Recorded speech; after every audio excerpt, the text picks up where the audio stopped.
البر، ہرگز نہیں پہنچ سکتے نیکی کے مقام کو حتی تنفقوا مما تحبون، جب تک کہ تم خرچ نہ کرو اس میں سے جو تمہیں پسند ہو۔ اپنے محبوب مال کو جب تک خرچ نہیں کرو گے اللہ کی رضا مندی کے لیے، اللہ کی رضا جوئی کے لیے، اس وقت تک نیکی کا مقام حاصل نہیں کر سکتے۔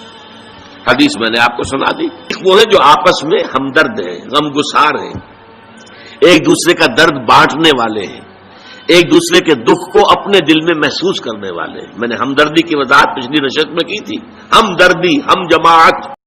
حدیث آتی ہے کہ حضور نے فرمایا من احب للہ وابغض للہ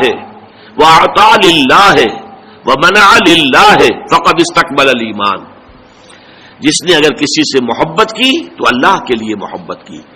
کہ اللہ کو پسند ہے کہ اس سے محبت کی جائے، اور کسی سے بغض اور عداوت رکھی تو وہ بھی اس لیے کہ اللہ کو پسند ہے کہ اس سے بغض رکھا جائے، اور اگر کسی کو کچھ دیا تو اس لیے کہ اللہ کو اس کا دینا پسند ہے، اور کسی سے کچھ روکا تو اس لیے روکا کہ اللہ کو اس کا روکنا پسند ہے۔ یعنی انسان کے تمام اعمال کا اصل موٹو جو ہے وہ ذات باری تعالی اور اس کے احکام اور اس کی پسند اس کی ناپسند بن جائے۔ اگر یہ ہو جائے من احب للہ ہے وابغض للہ ہے واعطى للہ ہے ومنع للہ ہے فقد استکمل الایمان، تو ایسے شخص نے تو اپنے ایمان کی تکمیل کر لی، یہ کمال ایمان کا مقام ہے۔ وتعلو همتي دوما وتسبق خطوتي الأزمان، فوقتي لا أضيعه بما يفضي إلى الخسران.